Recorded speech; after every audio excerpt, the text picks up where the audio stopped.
Excited for the show on Sunday at the Vault in Saginaw. We've got the band Feel, the Retrograde coming in, and joined by Tyler from the band Feel. And Tyler, first things first, I don't know how easy it is for a guy that's on the road playing shows to wake up at 10 o'clock in the morning. So I appreciate you doing this so early, man. Oh, that's no issue. I grew up with my dad was an Eagle Scout, and he was up super early all the time, so I was up early and we were always doing stuff. And I've been up since about 7 or so already, and we already went out and I just bought a couple rugs and came back and went to a hardware store. So this is relaxing time, so it's all good. Man, you are knocking more stuff out in a couple of hours than most band guys will do before like 3 o'clock in the afternoon. I just get going. I Um, guess so, yeah. Well, we're excited to have you here in Saginaw in just a few days, and you guys are in the middle of quite the stretch of shows right now. I think I counted 15 shows in like 21 days. You guys are not messing around on this tour. You guys are playing as much as possible. Yeah, it might have been more because we have shows that the retrograde are joining us with, and then we had have some other ones that are just local opener stuff and some opening slots too. So it might even be closer to 20 plus in like 26 days or something. Like, I don't know what it is, but yeah, we're just at the stage right now where like we're growing pretty fast, and we're trying to play as much as possible, but still in quality kind of places and quality performance as well. So we take our rest serious, but we got to play shows. Yeah, I mean that's how you make fans. I think it was Yeah, Dave Grohl fairly recently said like, listen, you can have all the YouTube and the TikTok and the Spotify playlists and all that, but if you really want to make it, you got to get out there and play shows, whether it's to 15 people and those 15 people tell 15 more, and the next time you come around you're playing to 30, and the next time you come around you're playing to 60, and it just sort of grows that way. sure. And yeah, like I was mentioning before this started, like we this is our second tour. We did one in the fall with a band called Dirty Honey, and that was really good for us.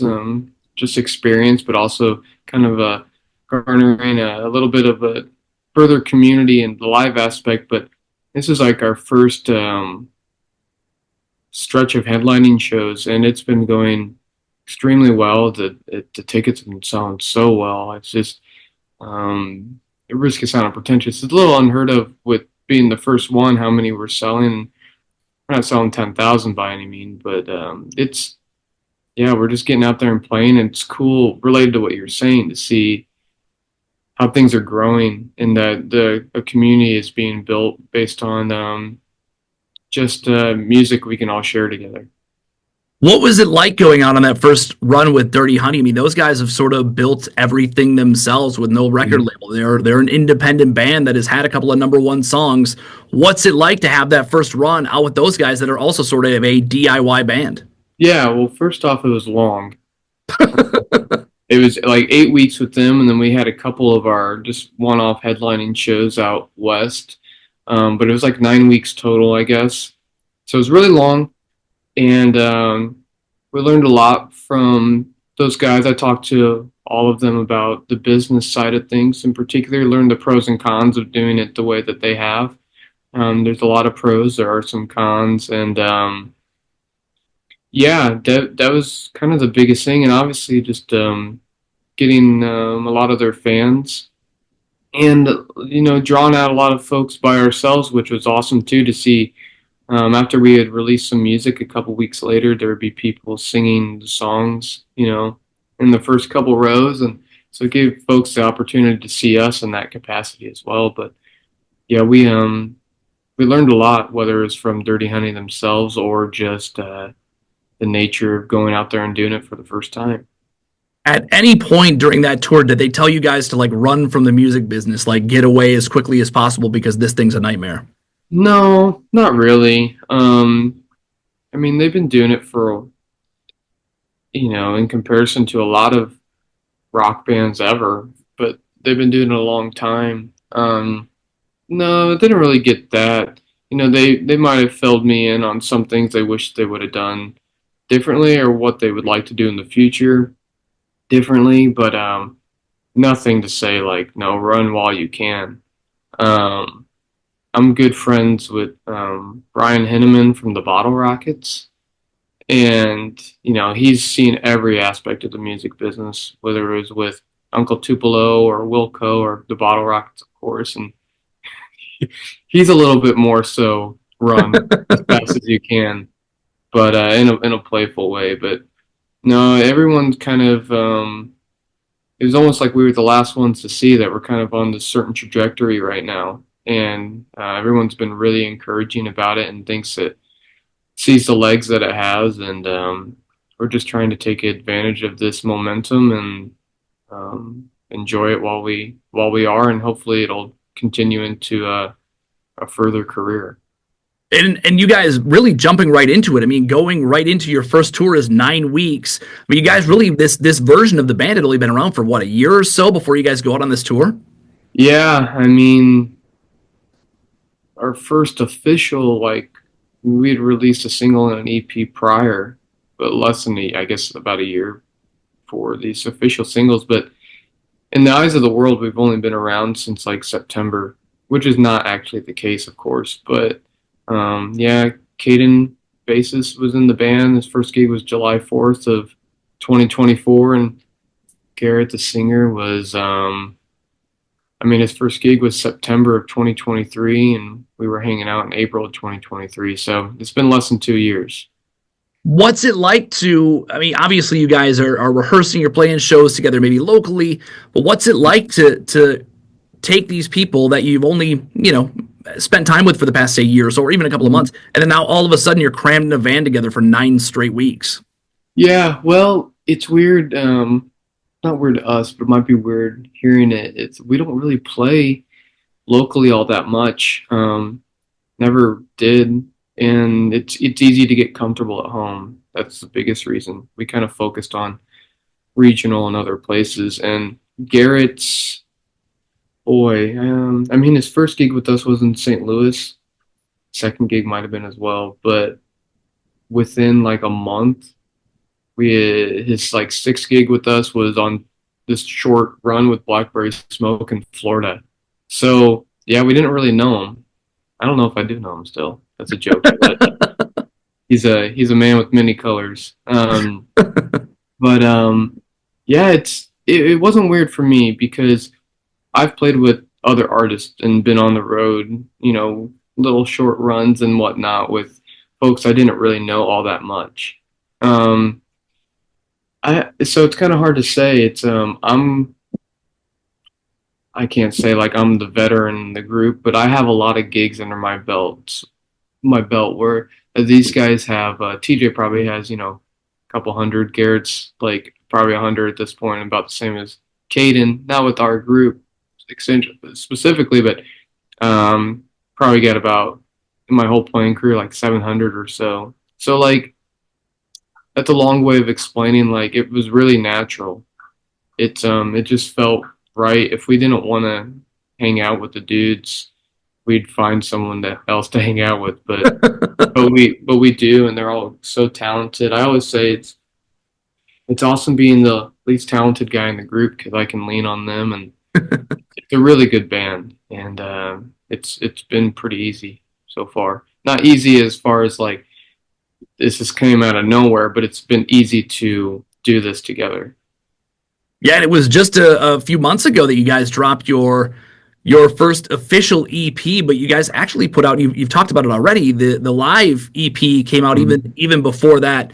And I know when people talk about the band Field, they talk about the live show. Was it important for you, because the live show has sort of become what you're known for, was it important for you guys to get that live EP out there first, or was that just maybe it's easier than going into the studio, or what was the thought process behind that as opposed to doing something recorded to start? I mean, that was strictly that at that time, that was before we had management. That was before we had booking. I mean, that was like 6 months before we had it. Garrett had joined the band. Our old bassist Roger was still with us, but we'd only been playing like that since September 9th. That was our first gig, and that came out in December or something, the live EP. But it was strictly because we needed to release something. We had released a single called Final Love in August of 2023, I think. And we, the name of the game is you gotta feed the beast. You gotta feed the algorithms. You gotta feed people's. I hate to say ADHD, but like it had been 6 months since we had released a song or five, so we just needed to get something out, and luckily it worked. And so that was cool. It's cool to be recognized as a live band and a studio band, and that's what it's kind of starting to be. Is like, for a while, all you had to listen to was the live EP, and it's like, wow, that's pretty cool and raw, which is awesome. But then when we released the studio EP, um, people are like, okay, that's the stuff that most people are going to hear, right? Um, but we're looking forward to releasing more live stuff in the future as well. Yeah, there's nothing quite like I imagine. I'm not in a band and I've never recorded anything, but I imagine that putting out the live stuff is cool, but once you finally have that sort of recorded professional in a studio, here's this collection of songs, now Mhm. it's out in the world, that's got to be a pretty exciting day when that EP dropped back in October.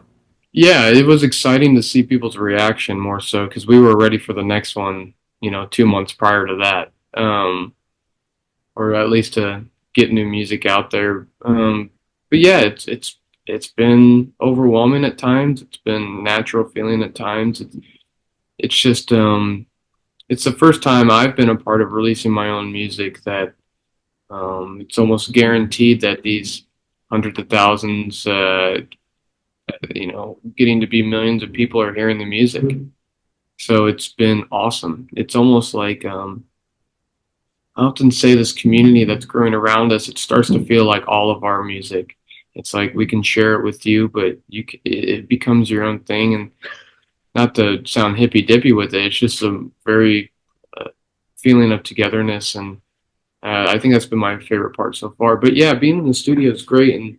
And Garrett and I in particular, I mean, all of us, TJ really loves the live aspect and the studio, but where I feel most at home is the studio, and it might be because I'm the primary songwriter, especially with the music side.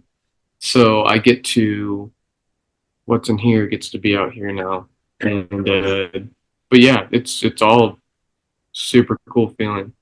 You mentioned the reactions from fans when you put that EP out. Do you find yourself? Can you hold on one Yeah, second? yeah, of course. Hey Zach, be quiet, please. Oh, sorry. Thanks. Hey, I said, I'm please. just trying to have a joyful morning. I think it is. Be joyful that I want an interview. Um, um, That's up. Good man. Sorry about that. No, you're right. It happens. I mean, you're all crammed in a hotel room and traveling the world. I totally get it. Well, right now we're in a freaking like 5,000 square foot cabin that our friend owns, so he could be somewhere else. Nice. Yeah. No. Yeah. A little bit different than being like in a Holiday Inn where you're sharing a couple of beds. Yeah, I mean, we luckily are in the situation not from any. I mean, we've never put ad. I mean, we do local ad money, like $50 a gig just to get a couple more people out, but never had an investor. We don't have a label. It's just all been. We've had some good friends help us with certain things, like with a van and a trailer, but the shows just have been going so well that we can stay at nice Airbnbs and stuff. So that's just another aspect of this whole thing. Just like, I hate to say working out, but like feeling like it's been so natural and natural steps of it's just a spiritual experience, man, and so much goodness of things just happening well. And it proves to us and me especially that there's there's a lot bigger things going on than just the music with this. And it's not us, it's existential and just all of us, like just being able to share it with everyone, things working out that we can share it with people. So it's great to have friends that have awesome cabins. I'm getting at with that. Yeah, it's but I mean, listen, man, the music industry now is as difficult to break into as ever. So to hear this story when a lot of bands are not experiencing this, it's good to see that this is still happening in certain spots, that you have these certain instances. They're not as frequent as they were in the 90s when like grunge exploded and every band got a bus and every band got a deal, but that there are still these instances where there are bands that are still doing this thing where they're growing the brand, growing the band, meeting people and having the experience that you guys are having. Yeah, and I mean, there's been a lot of talks about labels and things like that, and I mean, it's we don't know what the future holds. Um, I say that the great thing about 2025 compared to, oh, I don't know, 1975 or even 1995, whenever, 2005, who cares? Like, whatever five. This one's better because on one side for musical influence, like, I get asked a lot, like, well, what's it like to be compared to 70s bands? And like, it's cool because I like a lot of them. Stuff from the 30s through the 80s, especially, is where my mind is usually at. But um, the infamous Led Zeppelin, that every rock band has been compared to, no matter what, whether you sound like them or not. Since 1970-ish, they're the ones you get compared to. But they broke up and or stopped playing in 1980, right? And that's like touring all the time and recording. And bring this up because often stated as the greatest rock band of all time, could have only been influenced by music prior to 1980. What's awesome about 2025 is we can be influenced by anything before 2025. And music is, I can't say changed so much, but there's been a lot of new music and types of it. So that's one side of things that's awesome. The other side of it is that there have been a lot of people, because even in 1975, the music business, as it was, um, the first, superstar, you call him Hank Williams, I guess, and then Elvis eventually, and then the Beatles. That's only a span of about 20 or so years. So there's a lot of things going on behind the scenes that artists um, didn't understand the language. They didn't understand what this meant. What publishing? Okay, we just want a record contract. So the great thing about it is now is I have a lot of close friends who have been in massive bands, who have been in bands that should have been massive but got screwed over. Um, Basically, all that to say is it's a great time to be a band, and there's a lot more out there than people think and know. One, it's great because music. The other side is because we're a lot more aware of how to make this sustainable without being, you know, well, without it having temporary sustainability. There can be some longevity with this. Record labels are a lot cooler than they used to be. This is very long-winded, but hopefully it gives some people encouragement that like it's hard work, but it doesn't have to be hard. So yeah. Yeah, and as you mentioned, I mean, with everything that's happened over the past, as you said, 45, 50, 60, 70 years, a lot of people have seen a lot of things and can tell you stories about do this, don't do this, this is different, watch out for this. So now you have where you can sort of skip those missteps because we've all heard the horror stories of the one-hit wonders, and now and they signed a bad deal and all their money is going to the right. They don't see any of it. We've all heard those stories, and so for you to have that sort of that mindset, I guess, of like we have a ton of people we can talk to and sort of take all of that information, all that advice, all that what they've been through, and sort of apply it to ours and do what's best for us is awesome. Yeah. Yeah, I'm me in particular, I'm very blessed to have a lot of folks in my life who have been through those things and been a part of major labels and stuff. And we've gotten zero handouts. Like, it's still super hard work. There's no money behind this right now, but it's just further proof of a great community that's going on. And I wish that it was just about the music, and it's not about the ego side of things. Everyone's got a little, of course, but it's really about the music and eating. So, like, you got to make money somehow. There's got to be business. You got to roll with the changes. You got to figure out how in the world can I get these people to see my music? How are they going to not just see it, but hear it? And then how can they not just see it and hear it, but hold on to it and keep listening and then buy a ticket and all these things? And um, that's the part that's hard work for. We're still doing it. But even breaking through like we have, so to speak, I don't know if that's even happened yet, but it has to an extent. It ain't just about knowing people, you know. I'm what's the whole Kevin Bacon theory? You're always one person away from, or seven people away from Kevin Bacon. It's like I'm one person away from Kevin Bacon, so to speak, and it's still hard work. So I'm really proud of the dudes in the band and this crew that that's how we are continuing forward like that. Yeah, it's pretty awesome to sort of follow your story. And you guys actually, leading up to the show in Saginaw on Sunday, you're dropping a song called Hands in My Pocket, which wasn't included on the EP. You have performed it in the past. I mean, there's video of you performing it on TV, on YouTube, so you can see it. Sure. But the song officially comes out on Friday. Yeah. Yes.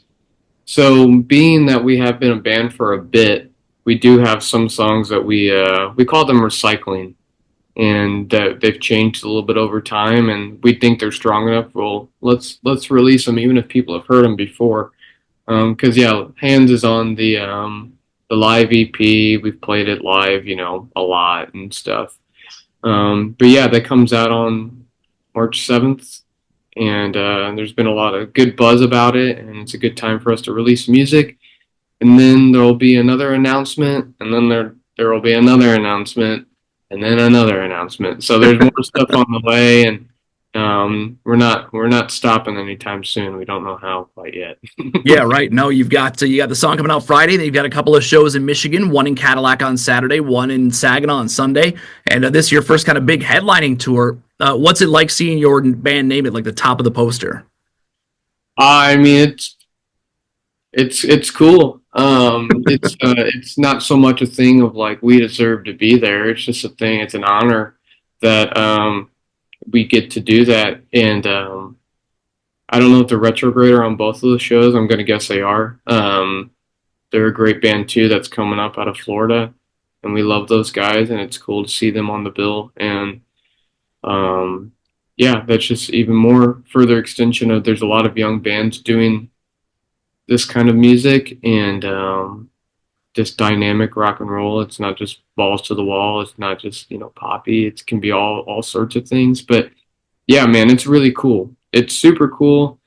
The people that have reached out, people who I've looked up to for a long time, and family and friends that have come out of the woodwork, not in a bad way, just people I haven't talked to in years saying, "Hey, man, I just saw that this poster in my town of you guys," and it's like that's really cool. It's yeah, again, it's not an ego thing. It's more so it makes me feel very fulfilled. A lot of full circle moments of like I always say I'm on the shoulders of giants, especially with my parents, and you know, uh, one of them's not with us anymore. So like seeing these things happen is like, hey, like we're doing this, and I'm doing this for you. And so that's what I think of when I see the name on posters. Yeah, and you guys, I mean, being the headlining band, I mean, it's got to be after playing the Dirty Honey shows, and I've seen footage of you guys. It's got to be exciting for you to have full run of the stage and have more space on stage as the headliner. So now Garrett can bounce around, and you guys have sort of full run of everything. You get to put on the full the band feel experience. Yeah, I mean, we find our way even when we're opening, but yeah, it is cool to it just be our gear on stage at the end of the night, just to have space and explore and progress in the way of evolving our personas. I hate to say characters because it is all real on stage, but seeing how else we can express ourselves and when having more space. With that said, there is something very wholesome, I guess, a wholesome feeling when I look back. And we do still have small stage shows that like we played a show in Indianapolis at this place called, I think it was the Hi-Fi. We were opening up for an artist named Hannah Wicklund, and there were 100 or so people there.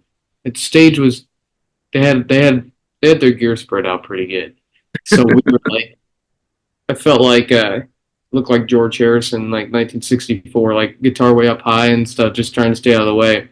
But I totally missed that gig, if that makes sense. So I'm looking forward to the future with bigger stages, and I like spreading out. But I'm a very emotional and sensitive guy. It's not like bad sensitive, but like I like to hold on to things, and I like the small stages too. Is what I'm getting at. Yeah, right. So a big stage on Sunday, but let's be honest, getting people out to a Sunday night show is tough because a lot of us go to work on Monday. So tell us why we need to come out to the vault on Sunday. Oh, well, to support live music first off, and to support your local venues, of course, and support local radio and podcasts and all that stuff. That's a necessity still. Um, I guess you need to come out because it'd just be fun. And for an older generation, I say it might be reminiscent of what things were once, and for the younger generation, you get to experience something you might not have experienced before. So unlock nostalgia and also create nostalgia. That's what I usually say, and it's just going to be good. There's a good buzz about the band and good buzz about Retrograde as well, and I'm sure the local opener, if there is one, I think, is going to be great too. And I don't know, I'm a little too laid back in Midwest to talk so highly of myself, but it's going to be fun. It's just going to be a good time. We've got the song out on Friday, Two Hands in My Pocket, and then the show Sunday. What else? I know you've said announcement after announcement after announcement. I'm assuming you can't clue us in as to what the rest of 2025 has in store for the band Feel. Sure. Well, we just go, shows and festivals, and as things start to ramp up for us, as more and more offers come in. So just be on the lookout for shows all across the country and perhaps elsewhere. I don't know. We'll see. But yeah, just new music coming out.